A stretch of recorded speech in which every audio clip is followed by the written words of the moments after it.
Hey people. Ooh, well, so a bit of an interesting day or so. I woke up yesterday and had a little bit of a throat tickle, and it sort of got worse during the day, but I was like, oh, maybe it'll get better, maybe it won't get me, but it kind of got me. And Annalise wasn't feeling great. Katie's in bed right now.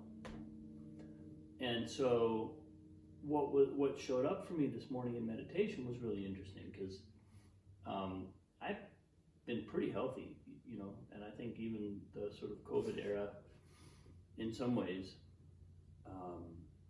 encouraged me and invigorated my kind of health regimen. I got really good about taking vitamins. I got really good about exercise. And I just have a sense that I always kind of know where my body is. I have this feeling like I almost know I can't get sick because I know kind of where I'm at, where my physical, where I'm at energetically and how vulnerable I feel. And I had known that I was kind of getting worn down from both some sleep issues and a little bit of dietary stuff. I feel like my diet could be better these days. But anyway, all of that is a long intro into saying that I was sitting in meditation this morning, and I had this, I got this, so my throat's bugging me. It's kind of feeling raspy, and kind of like somebody's digging in there feeling. And I noticed myself in meditation feeling it. It was there. It was like I couldn't avoid it. And so then and it was kind of, for pretty much the whole meditation, I was in and out of an awareness of that, but I was also finding a space where I could let go and let that discomfort, let that pain just be. And then as my meditation timer went and I was going to get up, I thought maybe I'll sit a few more minutes, but part of me was also like, oh, I want to get up, so I stopped feeling this. It was like I wanted to step away from meditation, because in meditation I wasn't able to avoid the discomfort. And it sort of reminded me that all impatience is due to discomfort. So there's this way in which anytime we're impatient about something, we're actually avoiding something else. And we might not be aware of it, and generally we aren't, because otherwise we wouldn't have that impatience. We'd be sitting with the thing.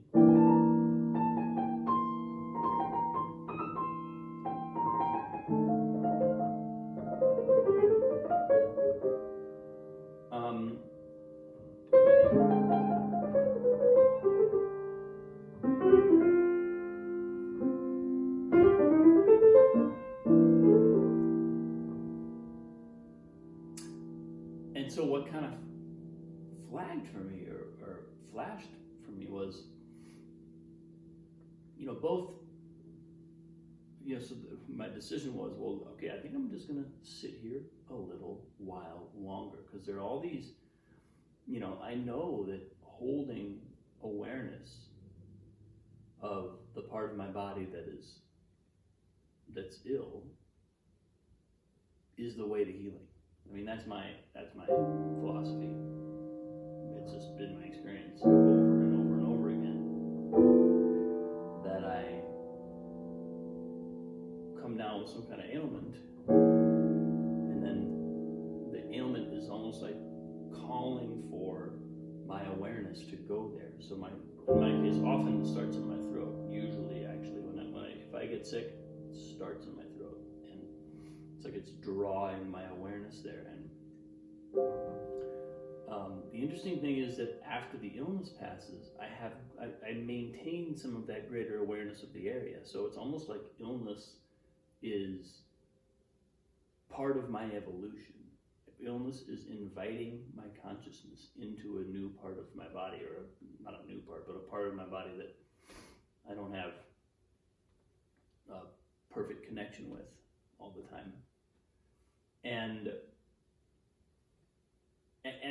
so that was part of what was showing up for me, was like, oh, rest with this. Just feel this. Let this discomfort not repel you. And of course, the issue is that depending on how bad the discomfort is, that can become really intense. I remember Ram Dass, it was a movie where he talked about, a documentary where he was talking about being really sick for a while and having to basically go into meditation and go into the absolute and connect fully with the absolute so that he could hold the kind of intense pain of his illness in that space. It was the only thing that gave him relief, was being able to psychically create some space between my existence as consciousness, or my unmanifest self as consciousness itself, and my manifest self, the body, the mind, all the things we feel and see, all the senses. And so that was kind of coming up for me this morning as I started meditating. I was just realizing how much there is to receive there,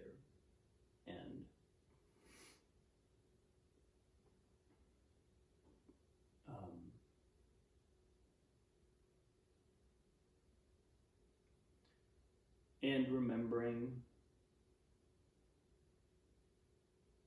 that the discomfort is serving me in some way. That's the thing that's tough about illness. You know, we figure illness is like something we're just supposed to get through. When we're sick, we're just supposed to get healthy again. We often don't appreciate illness as an invitation, as a step forward. We often think that illness is kind of a barrier. It's like we got knocked down for a while. Now we got to get up again.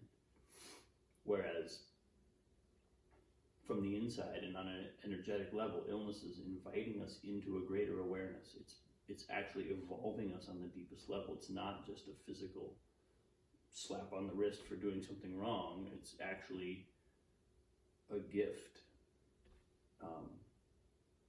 And, you know, between how I felt this morning and last night, and the resistance I was feeling to feeling it,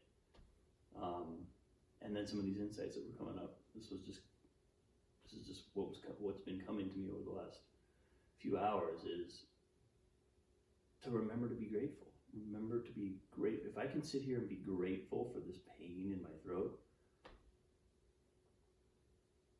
A, it's going to go away a lot faster. B, whatever it's telling me is I can receive, because I'm predisposed to reception when I'm in gratitude. You know, I'm aware that I'm being given something, as opposed to trying to get my gift out of the way so that I can go on to the next thing that my mind wants to do, or whatever.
Thanks for watching, folks. Much love. I'll see you tomorrow.